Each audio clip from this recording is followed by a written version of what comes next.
how much Archie and Lily really live quite a sad existence.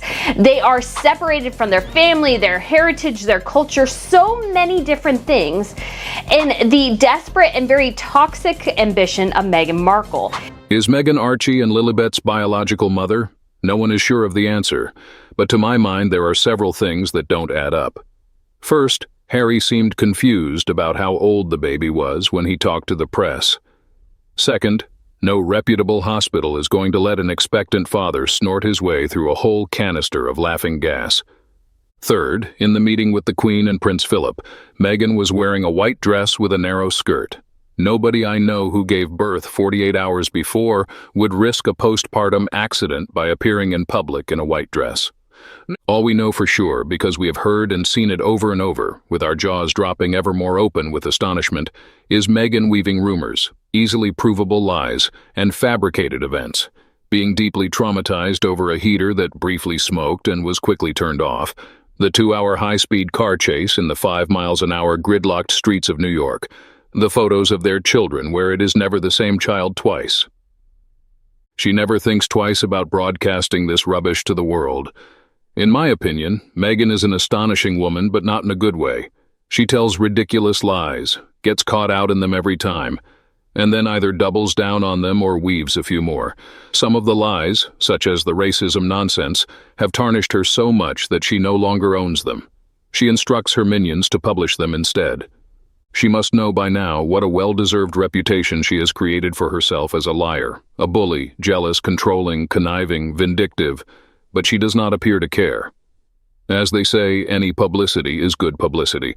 I can only assume that her overriding need is for attention, whether it is good or bad. It's childish, pathetic, and just a bit sad. I hope this answers your question. Especially today, I also want to talk a little more deeply about why Harry and Meghan named their daughter Lilibet. What do you think about it? Personally, I am most annoyed that they have insulted our queen by naming this American child by the nickname given to her by her father or sister, and the only people to address her by it were her parents, sister, childhood friends, and relatives of her generation, and most importantly, her husband. It is overly familiar, rude, and unbelievable given the insults they have leveled at the British royal family and Harry leveled at his grandmother. Can they get any more appalling? Amazing how many sugars anti-British royal family make snide comments, but don't allow responses. That is so cowardly or arrogant. Many have no profile, but their replies on similar matters make for telling information about them. The latest to me is Lita Simon, who is so insensitive as to think calling a child by the nickname of its great-grandmother, without permission, is okay. For your information, Ms. Simon, the Queen was led to believe the child was being called Elizabeth. Meghan probably didn't even know about the nickname until she saw it on the wreath laid on the late Duke's coffin. To name the child Lilibet formally was not only ridiculous, albeit in step with the Hollywood pattern of giving their children stupid names, it was rude and overly familiar. In appropriating the Queen's private family nickname as the formal name for the child, it was the equivalent of those two yabos barging into a private family space, putting their feet up on the furniture and snarling, "We are just as good as you are." Can say that it is an invasion of privacy on the Queen's private life. Lilibet was a very private nickname within the tightest family circle. This naming of the child was a very impertinent act and also a very hurtful one. It is as if Meghan purposefully stole the name of the Queen to forever erase her sweet childhood. What I don't understand is the total lack of originality from the Sussexes. Not only does Meghan repeat other people's sayings, writings, ideas, etc., and try to pass them off as her own, but she has used the Queen's nickname for her daughter and Prince George's nickname for her son. It's all very well using traditional royal names, but copying nicknames is bizarre. He basically insulted the entire history of the institution. They have repeatedly snapped back at the Queen. You don't own the word royal, service is universal, you have caused genetic pain and suffering, etc., and then named the child after the toxic family.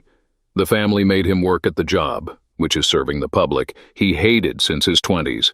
He then blamed the palace for the press, and the press supposedly killed his mother when she didn't wear a seatbelt. There is a reason why their upbringing was so proper and strict.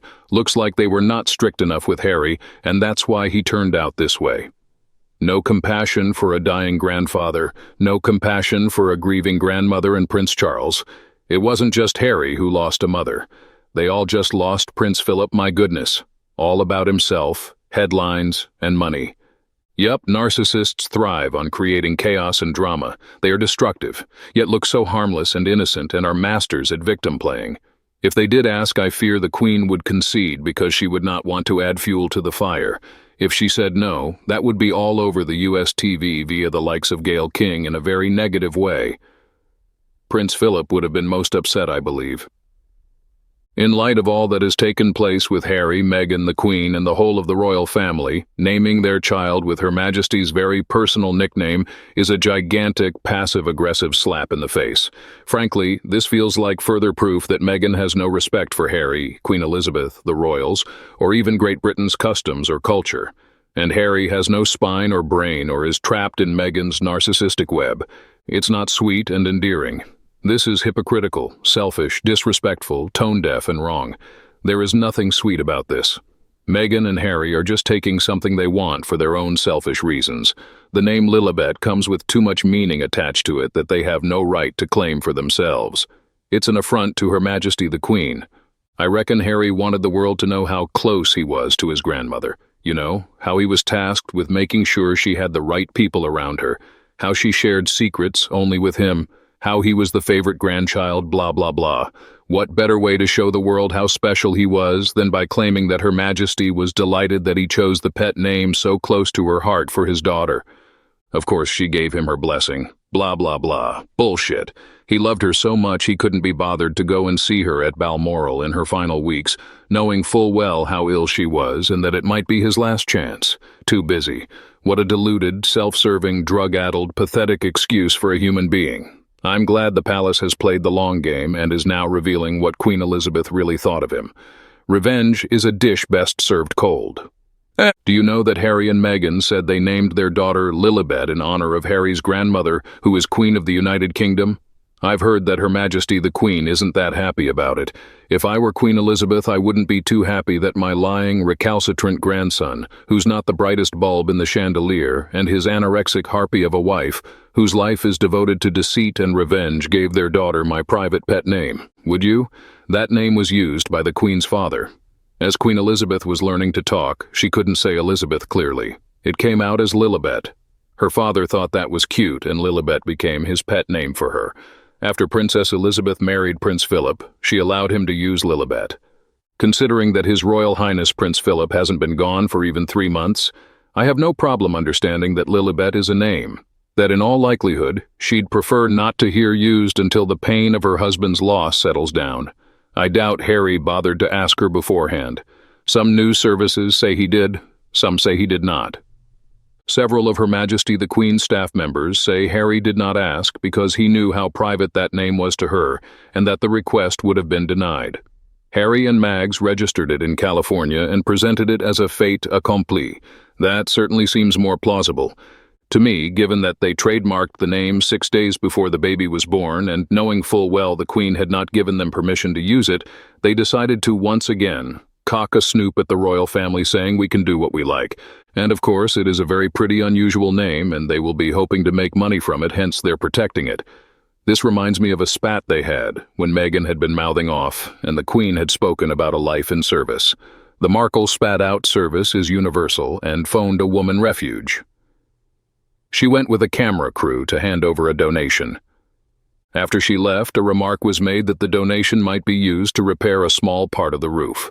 Meghan won't be told what she can and can't do, which is why the split happened in the first place. To then say they wanted to honor the Queen, knowing she was never asked in the first place, shows them for what they are. I hope now that Her Majesty is at least speaking out. It might shut them up for a long time. But I doubt it. Yes, Meghan is evil and conceited. I hate that woman just now. Let me give you more examples to show you. Do nice people do nothing to help their own homeless family members? Meghan at one point had family that were living on the streets, and despite being a multimillionaire, she did nothing to help them. Do nice people emotionally abuse their fathers for making one PR mistake? Yes, Meghan's father made a PR blunder, but does that mean he deserved being abandoned after nearly dying of 2 heart attacks? then emotionally abused by Meghan, who now tortures her own loving dad by refusing to let him ever see her or his own grandchild again. Keeping a grandchild from their grandfather for revenge is emotional abuse, plain and simple. Do nice people bully people in school? Meghan's former sorority sister came forward on Quora and said Meghan could be nice to people she liked, but bullied two girls so badly they tried quitting the sorority. This isn't even counting Meghan refusing to help her own nephew whose friends said he was close to dying. This isn't even counting Meghan basically abandoning her old friends and black family after becoming famous. This isn't even counting Meghan abandoning her dog when it got too old. As for her being nice to staff, one waitress said Meghan was so rude to her that she made her cry. An entertainment manager on Twitter commented that Meghan was the meanest person he had ever worked with. This is not a joke. You can look up the comment, it's somewhere on Quora as well. Wimbledon staff said she was a nightmare to work for. Meghan's Australian staff came forward online and said that she screamed at them and was abusive. Another entertainment PR manager who worked with Beyoncé and Kim Kardashian came forward on Quora and said Meghan has a reputation for being abusive to staff. There are so many more reports of her being horrible to staff that I can't even count them all. These kinds of reports have never been made about the Queen, Catherine, or Prince William. That's how you know it's true, because whenever the royal family mistreats staff, the public always finds out about it. Is Meghan the devil incarnate? No, of course not. But people need to stop saying everything reported that is negative about Meghan is just the evil press. At this point, even her most loyal fans can see that Meghan is not always a great person, and even though she has the capacity for kindness, she also has the capacity for cruelty as well. To the list of emotions I had when I thought of Meghan, none of them positive, it seemed we could then add blackmailer. A vlogger had revealed that Meghan had quite a lot on Prince Andrew and, because of this, felt she could go after anyone in the RF because if they retaliated, she would reveal what she knew about him. Meghan was also tainted by Jeffrey Epstein, and it was through that connection that she felt she was untouchable. And the thought was that she had also shared this information with Oprah and Gayle King, so they too believed they were beyond the range of anyone wishing to call them out. That meant the doctored headlines could stay. In fact, it seemed to mean Meghan could get away with whatever she liked, or she would cause even more damage than she was doing at the moment. The vlogger believed that the Queen had paid for Andrew's security when he was out and about, no longer a working royal. So, no longer entitled to publicly funded police protection, and that was who Meghan was referring to when she said something like, "Some members of the royal family get protection paid for," when questioning why she and Harry didn't have it. That woman was getting more and more evil by the day. There now, I had said it. I had tried to avoid such epithets, until now. I couldn't think how else I could describe her behavior, except underlying evil. I just felt so sorry for the children. And it would be worse, I suspected, for a girl, rather than Archie, because a girl would become a rival to her. And like Snow White's evil stepmother, no one around Meghan was allowed to be more beautiful, special, talented, etc., than she, Meghan, was. In addition, one brown-skinned person shared this. She makes me sick because she undermines serious issues of race and racial abuses. I am a brown person from a developing country, and these things matter to every person who has faced major or minor race, skin color-related discrimination, thinly veiled insults, or full-blown abuses. She is a privileged person who has had access to every support and help that money and power can provide. By usurping this important topic, she is insulting and abusing all of our experiences. If I could, I would file a complaint against her for violation of our human rights and our voices. She is not a victim, and she is plundering our hard-earned right to voice our concerns. It's true that I can only sigh. Meghan is making Harry look ridiculous. His jealousy of his brother is nothing new, but I suspect coupled with Meghan's jealousy of Catherine, it has become an obsession. Harry is being pimped out to make money by his wife, and the need to maintain a lifestyle they cannot afford. They are forced to pay for joke awards to get media attention, and he has a job. He is woefully unqualified to hold without his family ties. He makes ridiculous speeches that make him a laughingstock, and he demands to be equal to him even in royal family situations when she is just the wife of Harry, not a princess or senior royal. He thought he was going to be the king of Hollywood with his own celeb court, but is still using borrowed planes to swan around the world as his few wealthy friends take pity on him and his rapidly diminishing status. If Harry does not know this by now, he is a total fool, to say the least. Aside from this, he is miserable also as well as henpecked. Does anyone remember the day that Harry presented to the world Meghan Markle, his future bride? When they went back inside, they conducted an interview, which Harry did most of the talking. The first question was, how did Harry propose? While roasting a chicken. Harry got down on one knee and I said yes before he even asked me. Next question, Harry. What would your mom think of Meghan if she were with us today? Oh, they would be this as thieves. I heard Harry say these words, and Meghan laughed with such a grin that looked suspicious, as though that comment did not go well with her, but she went with it. Then the clincher that told me that she really is the B word is when they ask her about the ring. She tried to describe the ring and make it sound beautiful, which to me it was, and he had it made with love and sentiment. She couldn't improvise. She's an actress and she can't make it up. She has to feed him his lines on what he has to say and do. There is no way she entered into this marriage without getting full disclosure of what a royal lifestyle was going to require. Royal protocols are held by the royal family, and there is no way she was not aware that it was something she either would live by or not marry Prince Harry. She seems to be running both her and Harry to two countries aimlessly.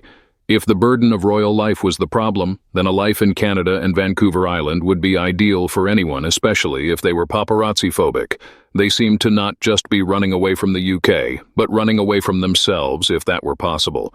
A life in Southern California promises a 24-hour TMZ paparazzi pack. Sounds like Harry is doing any and everything to make Meghan happy, but not sure they will both be happy. The security and PR debacle seems to show a lack of sophistication in both of them. There seems to be an unrealistic expectation for security in Canada and the US. It is exhausting to hear about what they are both up to next.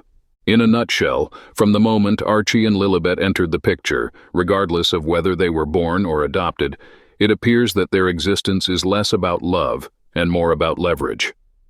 During the early stages of their relationship, Meghan Markle's strategic intellect must have concluded that the only way to ensure that Harry remained firmly attached to her was through their children. The way that Meghan is navigating her way through the royal landscape, using her children as pawns in her grand plan, is almost like watching Shakespeare. Harry, who was previously cherished, is currently caught in Meghan's web, and the entire world can only watch as she tugs the ropes to ensure that he continues to be securely in her grasp. We are not talking about family here. We are talking about control, and Meghan's manipulative strategies have never been more obvious than they are right now. It is not possible for adopted or surrogate children to claim a place on the throne. They cannot be called heirs.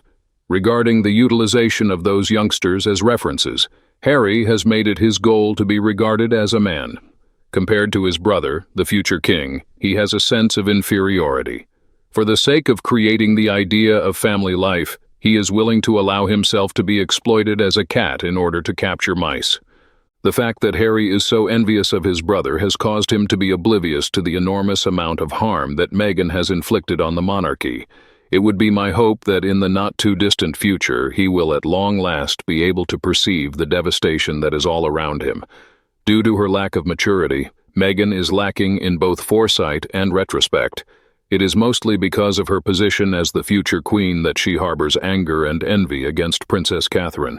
If Meghan had been more aware and sensible, she would have realized that by marrying Harry, she had already put herself in a position to make a difference in the world. I am of the opinion that the turmoil in the monarchy is being carried out with the intention of confusing and dividing Harry in order to keep control. After came to the realization that she could no longer continue to pass herself off as Archie's surrogate. In the event that they remained in the United Kingdom, she was aware that Archie's DNA would be gathered sooner rather than later. The media and the general populace of the United Kingdom don't have any basis for the controversy that has surrounded racism and Princess Catherine's hatred. Meghan does not want the public to know that she fabricated her pregnancies and had children through surrogacy, claiming that they are Harry's children but not her own. She does not want the world to know this. Her ignorance of the fact that the monarchy has been around for nearly 1,200 years is a problem. There have been 63 monarchs, and through them, we have seen every trick under the sun, which has led to a significant number of beheadings. Take note of this, she should. Diana, Princess of Wales, did not live long enough to tell many stories. The existing monarchy will exist beyond her children and tricks for a very long time. On the other hand, I have a strong suspicion that she does not want the marriage to continue. She love-bombed Harry in order to secure the royal wedding ring and all of the money that came along with it.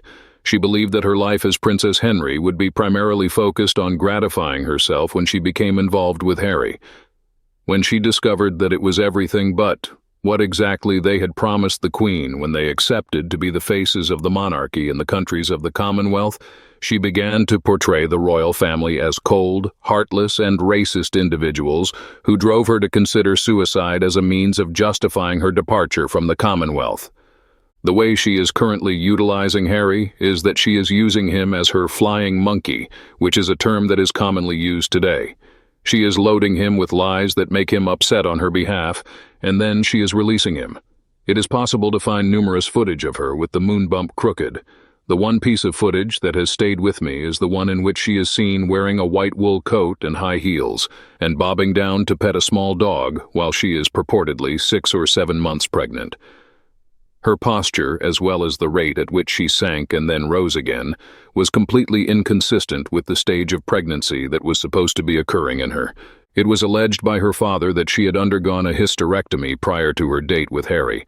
The fact that some of her oocytes were frozen indicates that she may have used surrogacy for the first child, if there is one, or that she may have adopted the child. It is necessary for royal offspring to be considered to have been born of the Queen's body, according to ancient legal regulations. Despite the fact that Meghan will, happily, never find herself in the position of Queen, she took precautions to ensure that no royal gynecologist approached her in order to verify the birth. This psychobabble bullshit of my truth seems to be the justification for her entire life, which appears to be a tower of lies that she excuses. She went so far as to lie in court. This woman has no sense of right and wrong. These are the words that Harry gave permission for to be written in his name in the book, Spare.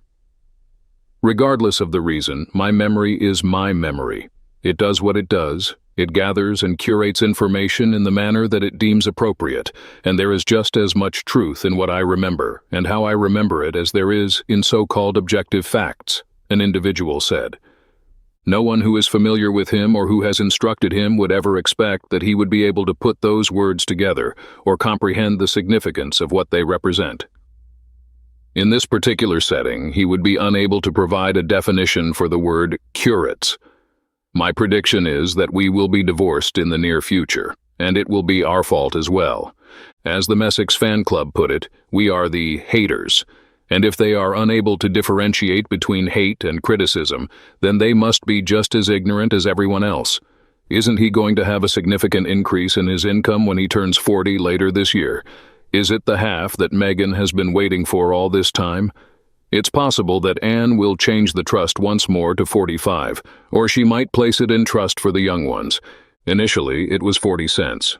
In the event that she considers it inappropriate for him to inherit at the age of 40, however, the Princess Royal has the authority to extend that. She will extend it if there is even the slightest possibility that a divorce is on the horizon. If Harry has not inherited anything, then the contents of the trust fund are not available for Meghan to take from in any divorce settlement that may be reached. Furthermore, a California court does not have the authority to make any decisions on the money that Harry received as an inheritance from his trust. The story comes to an end. The United States does not have jurisdiction over that money unless he brings it there. The money that Harry receives from the trust is considered to be his separate money and is not considered to be community property, as long as he does not commingle it with assets that are owned by the couple.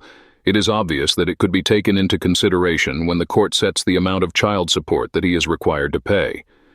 Given that this is not a case involving alimony, it is also not possible to award it to Meghan on the basis of that. Despite the fact that it is impossible to rule out the possibility, I believe that Meghan is holding out for the inheritance that Harry will receive when he turns 40 in September.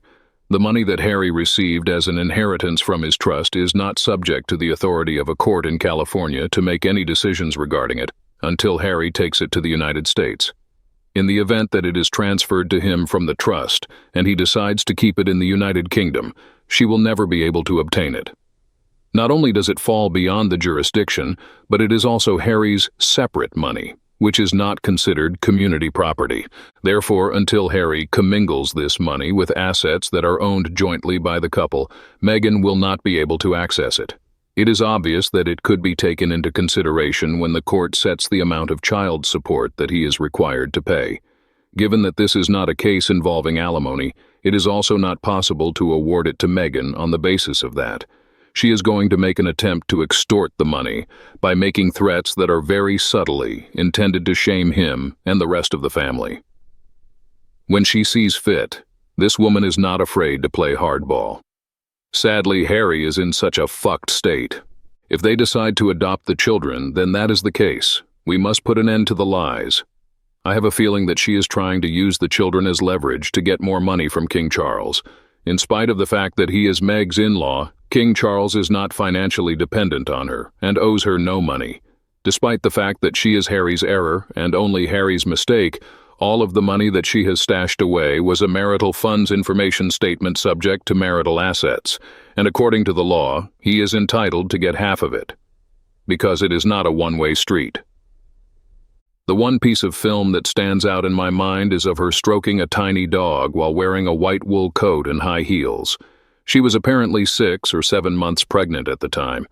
Her posture, as well as the rate at which she sank and then rose again, was completely inconsistent with the stage of pregnancy that was supposed to be occurring in her. That is something that is fully dependent on the person. I was able to bend and move around without any problem during mine, and I even laid a carpet that was fitted at the age of 8 months. It is inconceivable to anyone who is familiar with him or who has instructed him that he would be able to put those words together or comprehend the significance of what they signify. Given the circumstances, he would be unable to provide a definition for the word curates. That is a valid issue, but he would have employed the services of a ghostwriter, and as a result, this would have been improved by that individual. Regarding Meghan's plan, she was under the impression that the concept of seclusion would shield it from examination. For the sake of acquiring material goods, Harry's wife has manipulated him. I have high hopes that Meghan will submit a divorce petition for him. What a load of nonsense. If you were unhappy and had your own money, she would not stay with Harry. Give it a rest, and regardless of whether she has had children or adopted them, they would not keep her in an unhappy marriage either. Furthermore, regardless of what anyone says, she is a beautiful woman, and with her own money and her looks, she could easily find someone else to love. However, she is content with Harry doing the charity work that they do, so try leaving them alone. Oh, you must give up. They have no other charitable organization but one for themselves. No one benefits from their actions in any way.